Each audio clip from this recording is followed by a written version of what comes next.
Graça e paz, queridos. Então, queridos, vamos abrir a nossa Bíblia lá no Evangelho de João, no quarto Evangelho, capítulo de número 17. João 17.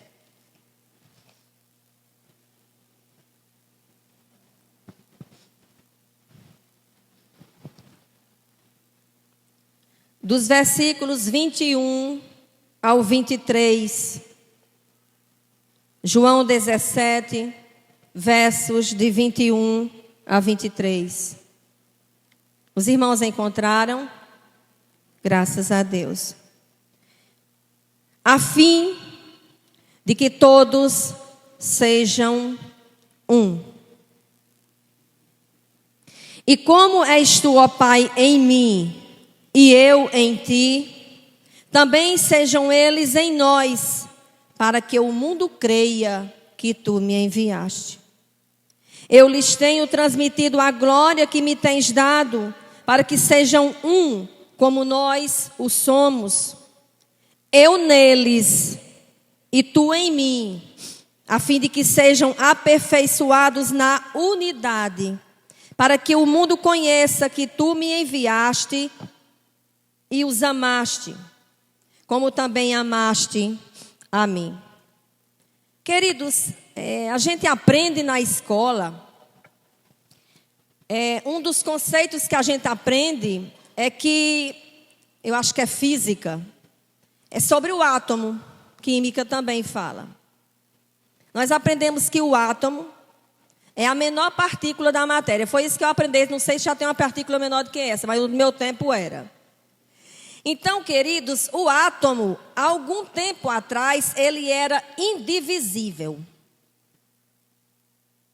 Ele não podia ser dividido. Ele era tão pequenininho que ele não podia ser dividido. Mas como tudo o que acontece na humanidade, dividir o átomo. O átomo é a unidade básica da matéria. É a menor porção de um elemento químico que mantém a sua identidade. Ou seja, a identidade de um átomo é mantido pela sua estrutura. Por muito tempo se acreditou que ele era indivisível. Aliás, é isso que o nome átomo significa. Justamente isso, queridos, que não pode ser dividido, porque quando descobriram o átomo, ele não podia ser dividido. Então, a palavra a letrinha A no começo significa não, e tomo significa divisão, ou seja, não pode dividir. Foi esse nome que ele recebeu. Ele não era divisível.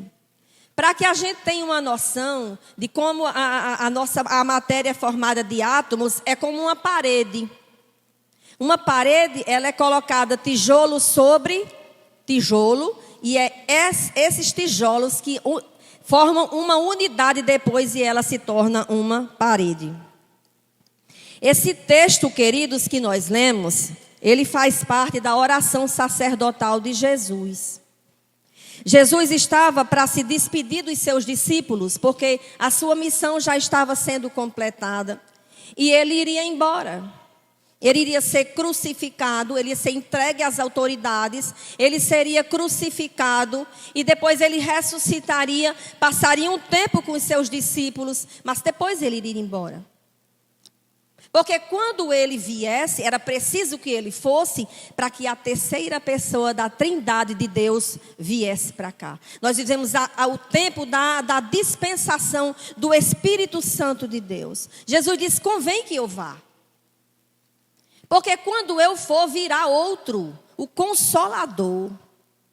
Ele vai ensinar, ele vai estar próximo de vocês, ele vai viver em vocês. Então é isso que Jesus fala na sua oração sacerdotal. É uma linda oração que Jesus dirigiu ao seu Pai. Desde o começo da oração sacerdotal, ele fala ao Pai. A primeira palavra que ele diz, Pai, é chegada a hora. Glorifica o teu filho, para que o filho te glorifique a ti. Porque foi isso para isso que Jesus veio. para se tornar Deus no meio do seu povo. O Emanuel, o que veio para trazer vida e vida em abundância. Então a vida estava se despedindo da vida daqui a pouco.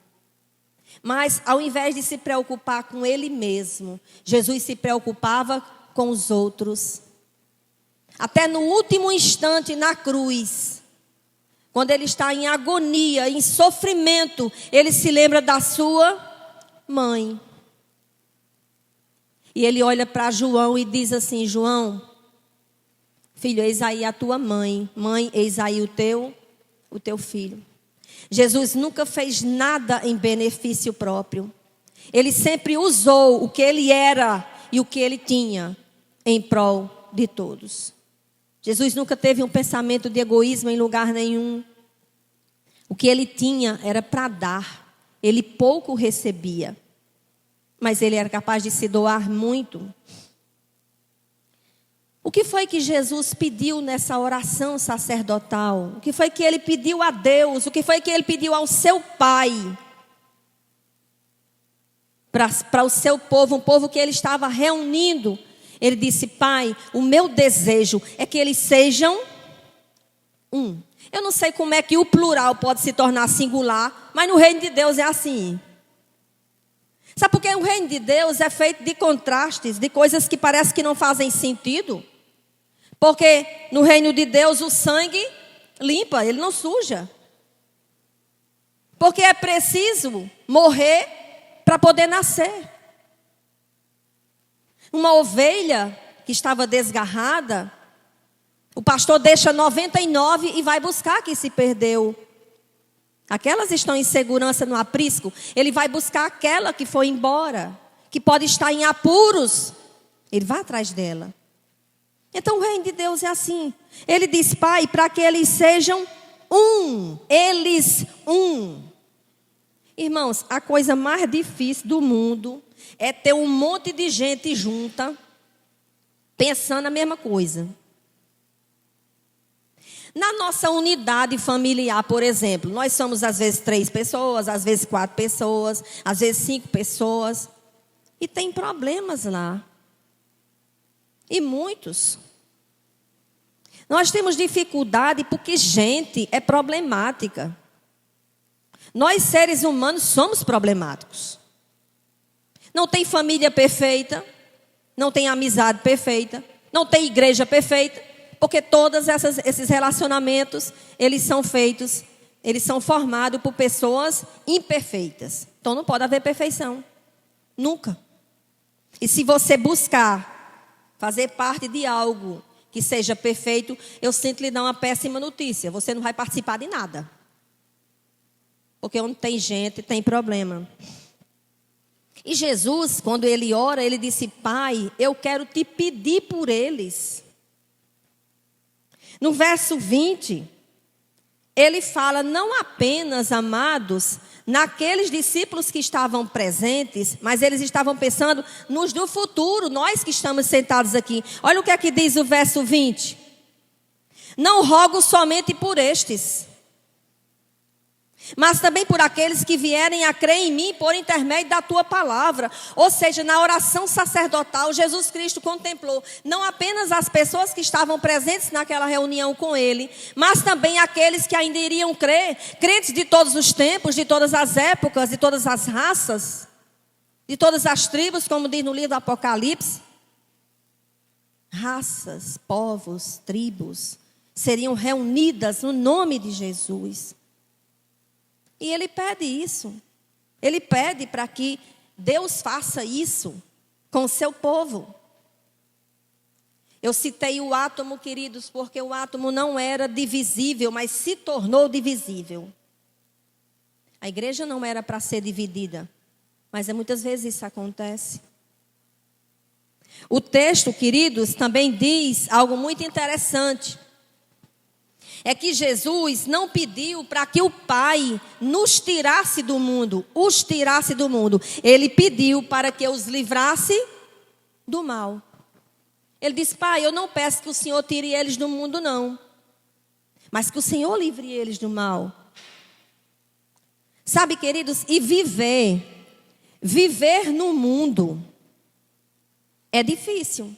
Sabe, quando eu vejo algumas figuras bíblicas, porque nós temos a mania de endeusar as figuras bíblicas. Eu nunca esqueci uma frase do pastor que eu ouvi quando ele disse: o maior herói da Bíblia é Deus. Aliás, ele é o único.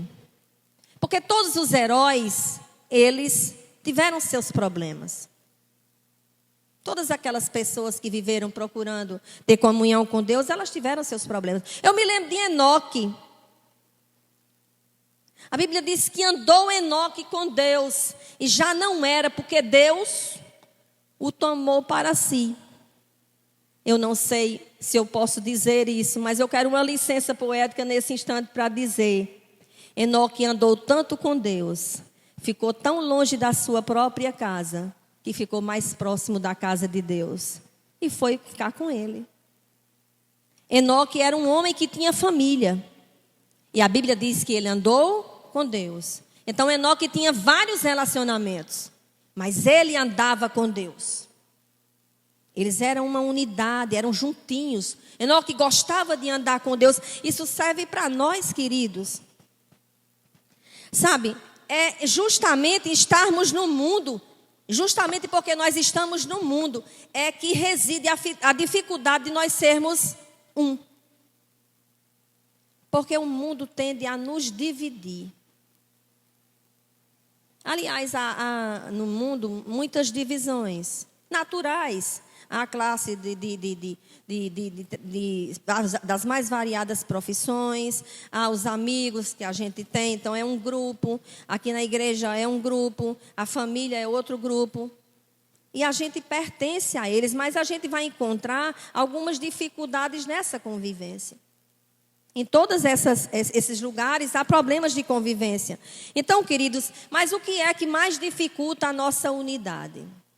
Quais são os ataques que a unidade da igreja recebe? O primeiro lugar é o individualismo. Se você abrir sua Bíblia em Filipenses, você vai ver o que é que o apóstolo Paulo diz isso. Filipenses capítulo 2. Versos 3 e 4. Diz assim a palavra do Senhor nosso Deus: nada façais por partidarismo ou vanglória, mas por humildade, considerando cada um os outros superiores a si mesmo. Não tenha cada um em vista o que é propriamente seu, senão também cada qual o que é dos outros. É isso, o individualismo nos divide. Porque eu acho que o que eu penso é mais importante do que o meu irmão pensa. E eu não sou capaz de ter um diálogo para entrar num consenso. Às vezes a gente pode se desentender nos mais variados ministérios da igreja. Não estou dizendo que esse é o caso, mas, por exemplo, os meninos vão escolher uma música. Aí dizem: não, eu queria essa. Não, é melhor essa daqui. Aí, às vezes, a palavra da maioria prevalece. Quem foi minoria achou ruim. Aí já vai para o louvor com a tromba. Arrastando a tromba. E isso é só um exemplo. Não estou dizendo que acontece aqui, que eu vejo o trabalho dos meninos, a gente vê o resultado aqui em cima. Mas pode acontecer. Alguém pode se zangar, às vezes o pobre do pastor ou esqueceu de apertar a sua mão, ou aconteceu alguma coisa, o pastor também tem problema, missionário tem problema, pastor é gente de carne e osso, a família dele também é de carne e osso, missionário também sofre, pastor também sofre, mas a gente quer uma perfeição que nós próprios não temos. Então, o individualismo divide. O apóstolo Paulo ficou preocupado com a igreja de Filipos. Ele disse: vocês não façam, não tenham partidarismos dentro da igreja.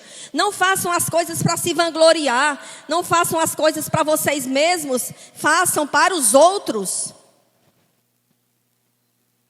Esse é o sentido da igreja.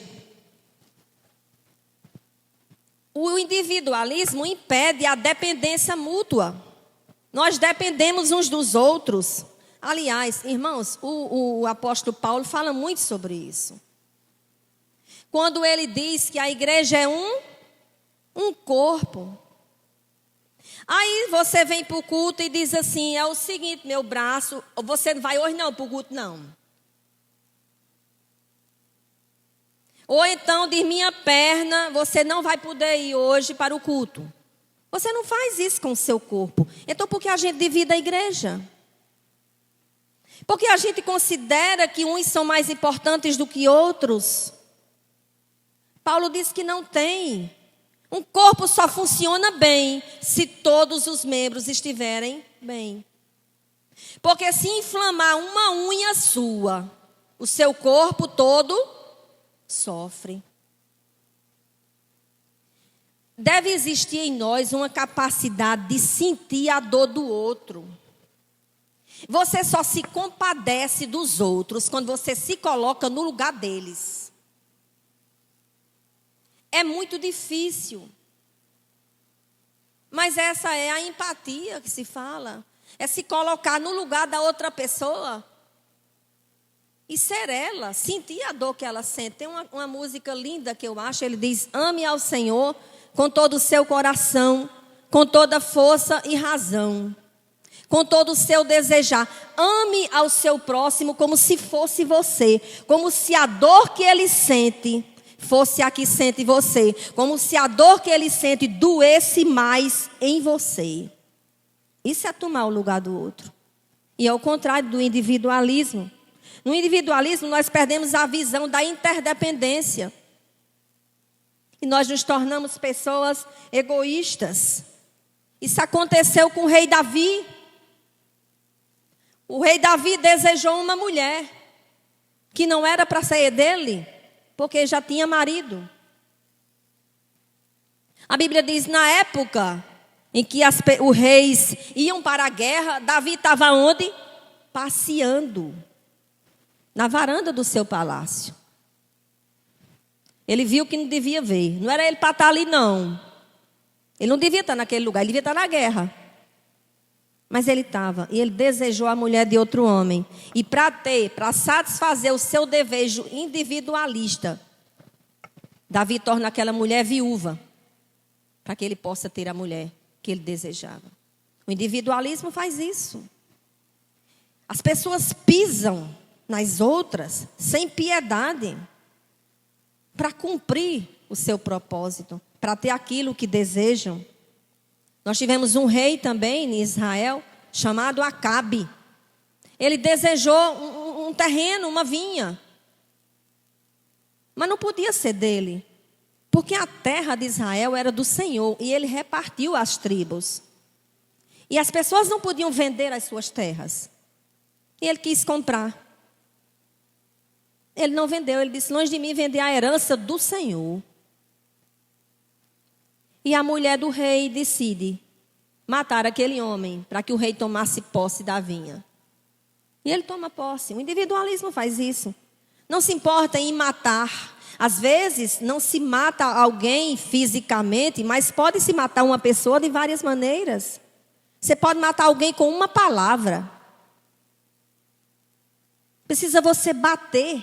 Não, palavras machucam. E machucam muito. Atitudes machucam. E elas ficam. As marcas físicas podem sair. Mas as marcas emocionais, espirituais, elas não saem. Elas ficam no nosso coração. Além do individualismo, queridos, a outra coisa que prejudica a unidade da igreja é a disputa de qualquer natureza. Lá na igreja de Corinto, no capítulo 1, versos de 10 a 13, o apóstolo Paulo fala sobre isso. A igreja de Corinto era uma igreja grande, era uma igreja cheia de dons, era uma igreja muito abençoada, mas ela tinha muito orgulho nela. As pessoas, como nós dizemos hoje, se achavam. E alguém teve a ideia, algumas pessoas tiveram a ideia de dividir a igreja, de acordo com cada líder. Uns diziam, eu sou de Paulo. Outros diziam, eu sou de Pedro. Outros diziam, eu sou de Apolo. E outros diziam, eu sou de Cristo. Agora adivinha aí qual era o grupo que se achava mais? Aqueles que eram de Cristo. É perigoso. A divisão é perigosa. Ela nos torna pessoas que não deveríamos ser. Pessoas individualistas. E essa disputa, queridos, o apóstolo Paulo incita aos coríntios que eles sejam um. Ele disse: quem é Paulo? Quem é Pedro? Quem é Apolo? Aliás, algum deles morreu por vocês? Não. Ele disse: eu dou graças a Deus porque eu batizei pouca gente aí. Porque parece que estão dizendo que eu batizei alguém. Esse batismo é melhor do que o batismo dos outros. Eu não fiz isso. Então o apóstolo Paulo, ele ficou preocupado. No verso 13, o apóstolo não diz assim: acaso a igreja está dividida? Não. Sabe o que é que o apóstolo Paulo diz no verso 13? Acaso Cristo está dividido? Porque quando se divide a igreja, não é a instituição que é dividida, é o corpo daquele que é a sua cabeça, que é Jesus. Nós somos dele. Irmãos, essa igreja é de Cristo. Amém, irmãos? Essa igreja é dele. Nós somos os membros do corpo de Cristo. Isso é uma honra inominável. Isso é uma coisa maravilhosa. Nós pertencemos ao corpo de Jesus. Sem a igreja, a terra não povoaria o céu. É uma frase de uma canção de Anderson Freire. Eu achei interessante, mas é verdade. A igreja é uma agência de Deus aqui na terra. Essa palavra que Paulo usa para contendas, qual é a razão das contendas que há entre vós? Sabe o que significa no original? Uma disputa ríspida. Essa briga, mundiça, tapa no pé do vidro, pronto. Era o que acontecia. Ou seja, para que a minha opinião seja aceita, eu faço qualquer coisa, eu brigo mesmo. Paulo disse: não façam isso. Vocês estão dividindo. Ele não diz acaso a igreja está dividida. Ele diz literalmente: acaso Cristo está dividido? Não está. Mas isso é necessário que o apóstolo fizesse, porque era um caso muito grave de divisão na igreja.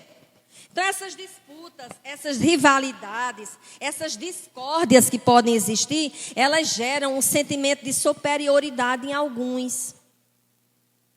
Eu me lembro, olha, o colégio apostólico, os 12 apóstolos eram uma escola para nós. Porque pensa num povo que gostava de confusão.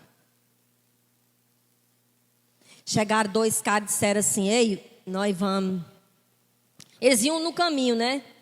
Aí Jesus olha para ele e diz assim: vocês iam conversando sobre o quê? Aí eles tudo, ó. Eu acho que eles olharam assim para o outro, como quem diz assim: eita, pegaram a gente. Jesus não precisou nem saber o que era, porque ele já sabia. Ele podia nem perguntar. Ele disse: sabe o que era que vocês vinham discutindo no caminho? Quem era o maior? Eu não queria estar na cara daqueles, porque eu acho que eles procuraram assim um buraco para se enfiar.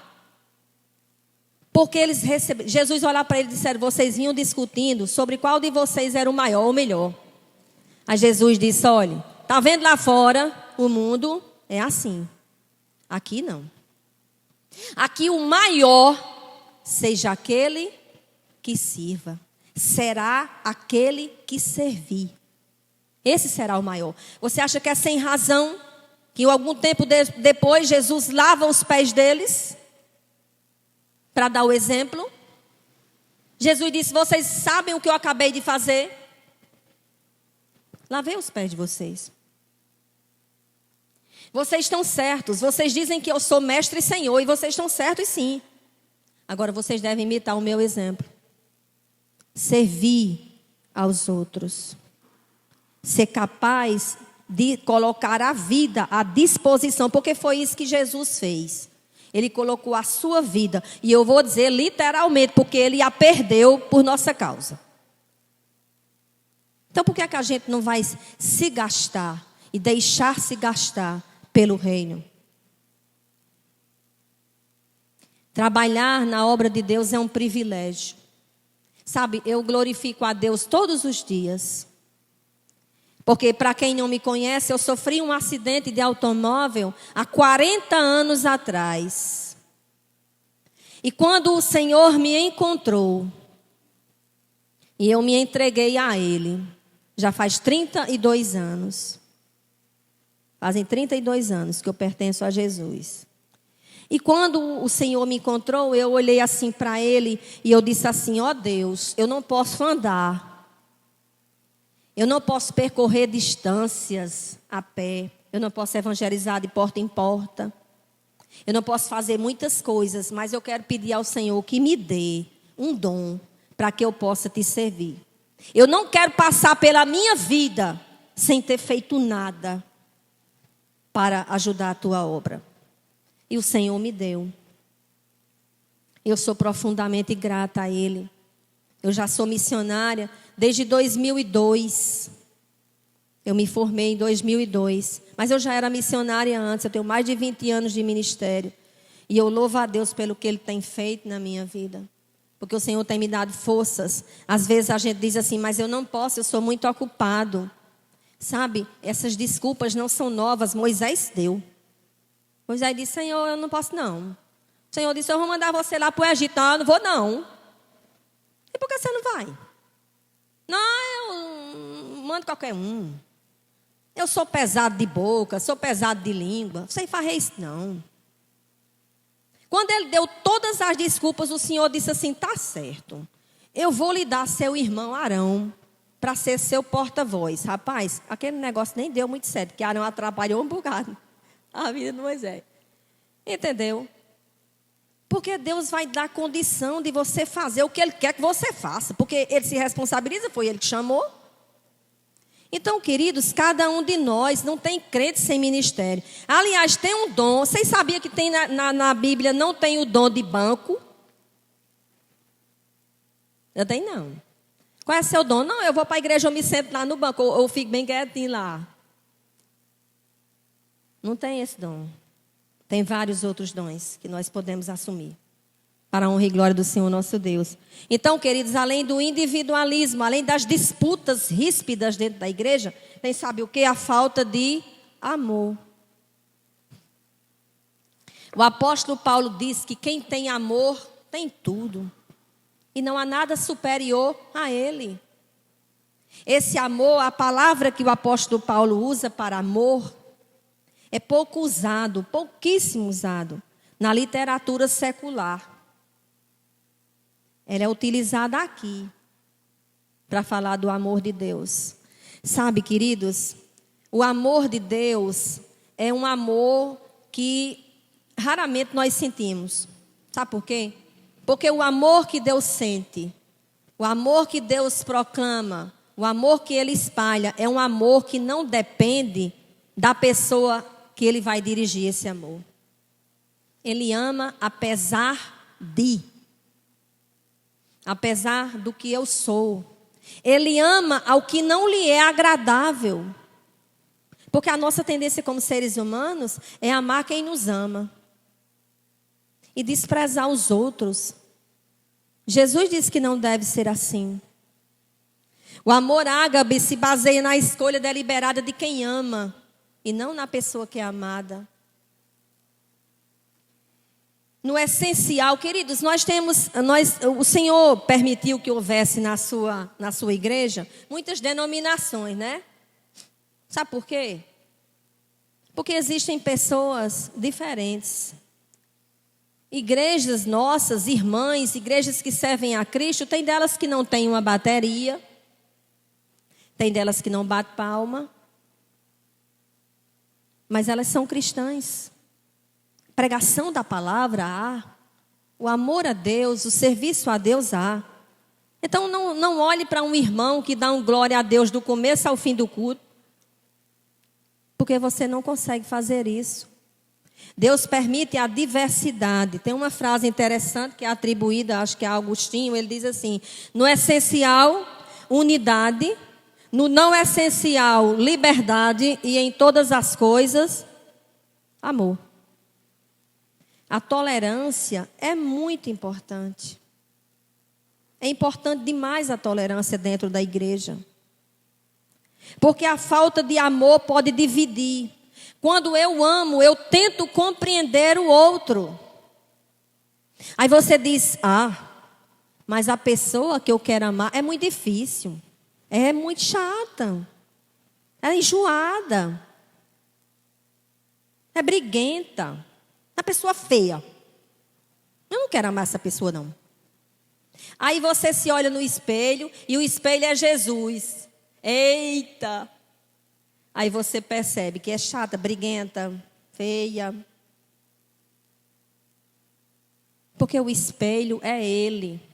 E diante desse espelho, vou te dizer, todas as nossas mazelas aparecem.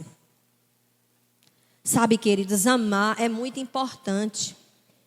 O apóstolo Paulo diz em 1 Coríntios 13 que o amor jamais acaba. A pessoa olha para a outra e diz, é o seguinte, nós casamos um dia, mas eu nem amo você mais. Eu vou amar outra. Aí quando eu olho para o amor de Deus, eu percebo que Deus olha para mim. Do primeiro dia que Ele olhou para mim até meu último dia, até eu chegar na presença dEle, os olhos serão os mesmos. Você já viu alguém olhando para outro com muita devoção? Sabe aqueles olhinhos, chega, brilha, aquele olhinho morto, olha para você com um amor tão grande. Deus olha para nós assim. Com esse amor que não conhece fronteiras, que não conhece limites. Não há como medir o amor de Deus, porque o amor de Deus não tem medida. Será que você estaria disposto ou disposta a dar a sua vida por alguém? Aí me deixe fazer outra pergunta. Se você é capaz de dar a vida por alguém, e se essa pessoa não quisesse saber de você, você daria a vida por ela? Uma pessoa que não quer chegar perto de você, que não quer ouvir a sua voz, que não gosta de você, você daria a sua vida por ela? Pois Jesus fez. Nós fomos achados, amados. Alguém nos procurava. Alguém nos amava. E nos ama até hoje. Sabe, queridos, eu não sei da realidade aqui da igreja, eu não sei quais são as diferenças que possam existir, eu não sei até se existe. Mas o que eu sei, queridos, é que Deus pode restabelecer esse vínculo da unidade. Ele pode fazer todas as coisas. E eu quero dizer para os irmãos uma coisa bem simples, sabe? Mas muito importante, é uma coisa sobre o tempo. Duas coisas sobre o tempo. Ele não para. E o pior, ele não volta. Às vezes nós perdemos a chance. Às vezes nós perdemos a chance de dizer alguma coisa, de fazer alguma coisa, quando nos cabia essa responsabilidade. Nós vamos atravessar, queridos, um período difícil. Nós estamos no começo. E eu fiquei feliz de ver a igreja assim, cheinha. E eu fiquei orando para que Jesus conserve assim, até o dia que o pastor estiver de volta pegando nesse microfone. Porque talvez a tendência seja de que as ovelhas se dispersem, porque o seu pastor não está aqui. E eu quero dizer para você que o pastor do pastor Max está interessado na unidade dessa igreja. O pastor tem um pastor. E ele vai pastorear essa igreja. Ele vai usar pessoas para isso. Não se dispersem. Não deixem que as programações, que os cultos da igreja tenham uma, duas pessoas. Sabe, queridos, quando eu não era missionária fora, eu passei 6 anos lá no Milindra. E estou há 4 anos e meio aqui em Malta. Então, desses quase 10 anos que eu pertenço, mais de 10 anos que eu pertenço à igreja, eu fiquei fora daqui. Mas nós passamos um tempo aqui sem pastor, não foi, Bruno? Foi um tempo bem difícil. Muito difícil. Mas a igreja permaneceu porque Deus cuidou dela. Mas também existia, irmãos, tem duas doutrinas na Bíblia que são muito caras para Deus, que são a soberania de Deus e a responsabilidade humana. Cada um de vocês aqui é responsável por essa unidade. Cada um. Se existirem diferenças, elas devem ser sanadas, elas devem ser resolvidas. Ninguém é unanimidade. Eu sei que às vezes nós nos desentendemos com os outros, com os líderes da igreja, mas fique sabendo que não é fácil liderar, não. A gente abre mão de muita coisa e a gente aguenta muita coisa por causa dessa liderança. Então, assim, eu quero dizer aos irmãos, quando eu estava orando pelos irmãos, por essa igreja, por essa mensagem, eu disse assim: ó Deus, em nome de Jesus, coloca no coração de cada irmã e de cada irmão esse desejo de que essa igreja permaneça firme e forte.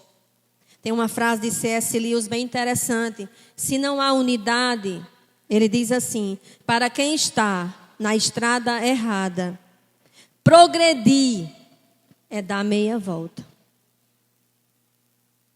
É retornar à direção correta.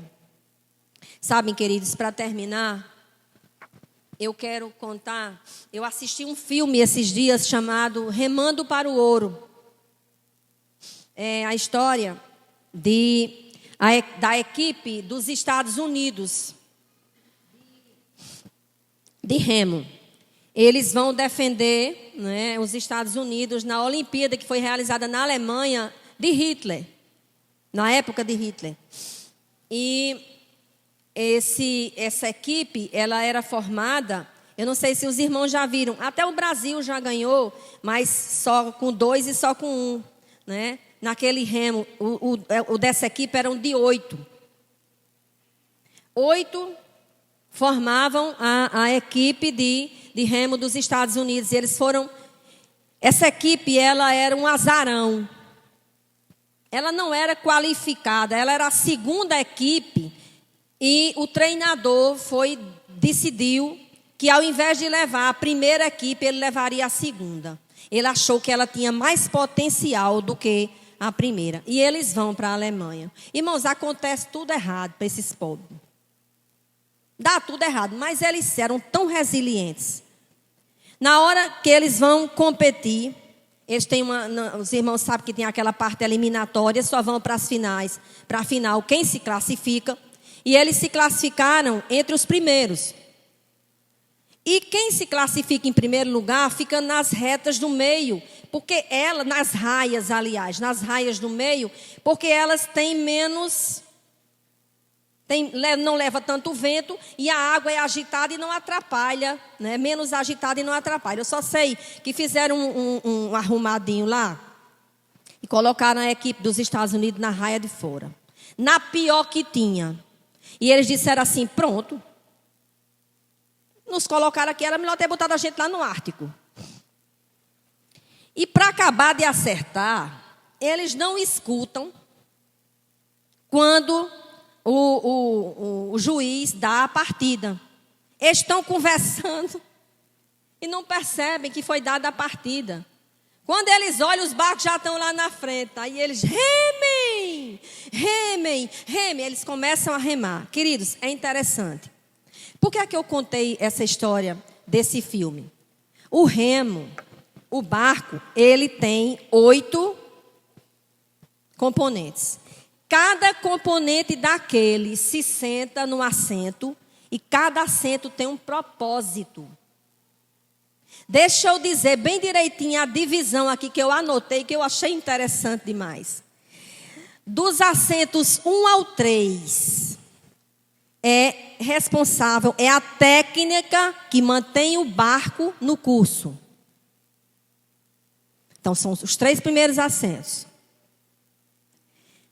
Do 4 ao 6 é a chamada casa de máquinas. O que é isso? É a força do barco. Eles colocam aqueles remadores que têm mais força física para esse lugar. Primeiro é responsável pela técnica, 1, 2 e 3. Aí 4, 5, 6 é a força do barco. E o 7 e o 8 dita o ritmo que vai ter as remadas. Mas tem um que fica na cabeça do barco. Ele não rema. Ele é o timoneiro. Ele dá as ordens. Ele é quem incentiva os competidores a irem. Então ele começa, quando ele percebe, diz, saímos atrasados. Aí ele começa, remem. Aí eu quero 30 remadas, eu quero 36, eu quero 40. Eles já estavam, irmãos, exauridos. O primeiro assento, que era responsável pela técnica, ele tinha passado a noite vomitando. Ele teve uma virose quando chegou na Alemanha. E o timoneiro ora para ele e diz assim: você é capaz de qualquer coisa. Você vai ajudar a levar esse barco à vitória. Irmãos, eu sei que eles passam eles eram os últimos. Passa pelo barco, pelo outro, e eles vencem a regata. Isso é história, isso não é era uma vez. Não, isso foi o que aconteceu nas Olimpíadas da Alemanha.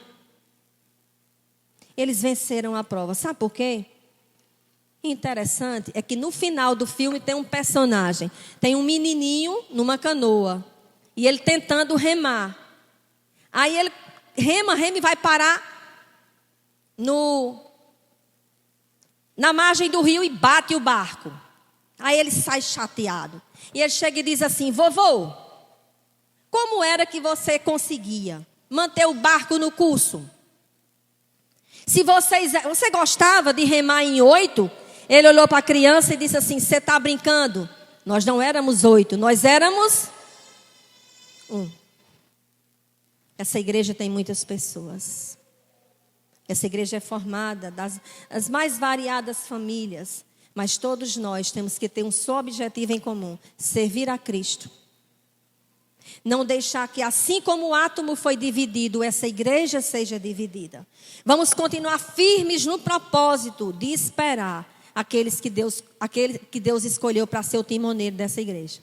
Amém, queridos? Vamos orar pelo pastor, vamos ter ele em mente, vamos pedir a Deus que restaure, para que ele fique aqui de pé, ou sentado, seja o que Deus quiser.